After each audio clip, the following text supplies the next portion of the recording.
Hello, how are you? Rob here, and it's Tuesday, so I thought I'd share a few stories and chat to you about some stuff.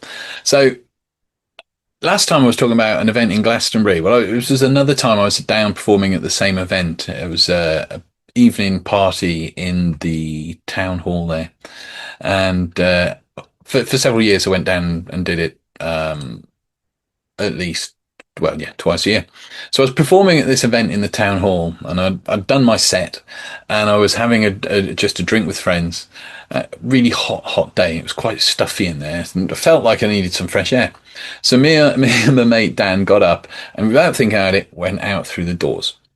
Now it's only at this point that they closed behind us. We realised we'd gone through the fire exit, and we're now trapped. For any of you that know Glastonbury, the town hall sits right next to the entrance of the Abbey, and we're now trapped in the entrance of the Abbey. Not sure how to get back in. I spotted a window up on a wall, on a tall wall, and I attempted to get it to it because I thought I could tap the glass, get someone's attention. Our mobile phones were inside the hall, so obviously we couldn't just phone people. The first time I climbed up, I almost got there, and then I fell off.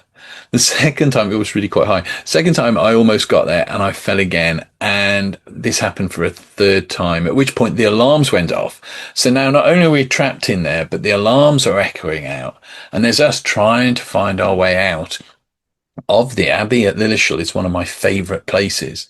I grew up in Lilleshall, and I used to absolutely love walking across the fields to the old ruins.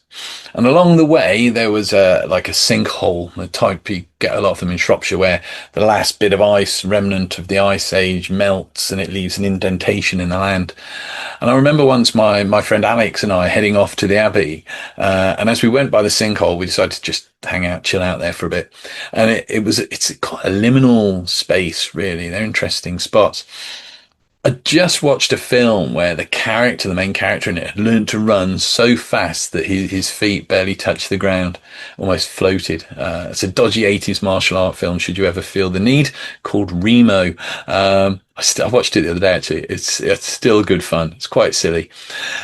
Being young, as we were at the time, I could see no reason why we should not be able to do this. So I told Alex that if we ran fast enough, he could run across the sinking mud without descending into it. And in all fairness, it didn't take that much convincing. So he went back a bit, he got some momentum up. And as my friend Robin came into view over the rocks at Cadair Idris, we all gave an almighty cheer. There were other people up there as well walking who saw him come around, and when they saw him, they also cheered and applauded because it was lovely. It was a beautiful moment. In fact, it had been a challenge for most of us to get up there. You know how it is if you've ever done a mountain, you're going up, you think you've got to the top, and then you get to that point, and then you realize, nope, that's the next bit. And then it carries on doing that until you do eventually get to the top. And the last bit was a difficult climb with quite a big drop if you look down. So yeah.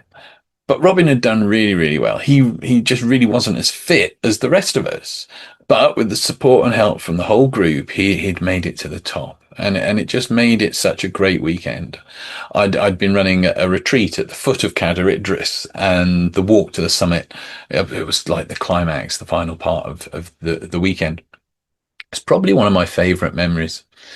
And as we sat there, beautiful day it was. There was this old elderly gentleman walked past, I don't know, maybe a druid, maybe a saint, and he said, you know, when you climb to a place like this, you realize something, that none of us really walk alone. Each step is held by the mountain itself. Each breath is shared with every other soul who has stood here before you. And as you sit, looking out across the land, you may notice a quiet truth. You already belong. Not because you've achieved something, not because you've earned it, but because you're here. Belonging isn't granted by the crowd or the cheer or even by the climb. It's woven into you from the beginning. And perhaps as you listen, you can sense it. That subtle hum, like the land itself whispering, you are part of this. You are held in this. You belong. We sat a little while longer, enjoying the view, and then it was time to head down. When we saw the camp, it was a lot easier going on the way down. When we saw the camp in the distance, it really was truly amazing how we all started running as fast as he could. Alex took that first step into the sinking mud, and I will be honest, it wasn't quite how it happened in the movie. His foot touched the sinking mud and probably promptly disappeared. Then his ankle, then his calf, followed up to his knee until he was stood there, both knees, and the momentum folded him up, placing his face nicely in the mud.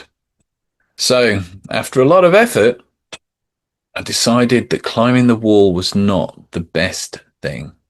We still had the fact the alarms were going off, and due to the music in the town hall, no one inside was even aware of our plight. All of a sudden, my friend Dan appeared grinning, and we'd just been so focused on getting back into the hall the way we came in, we'd not bothered looking around the corner. There was a bin, like a skip bin, placed nicely against a wall, and on the other side of the wall, the car park. So we clambered up onto the top of the bin, walked around the car park, and back into the hall, where not one person realised we'd even left the building. Thanks for listening and for being part of this.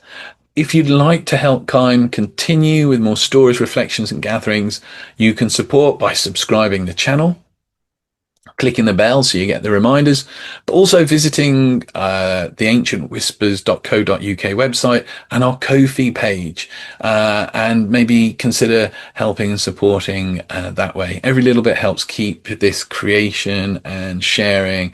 And look, until next time, much love, every blessing. Take care.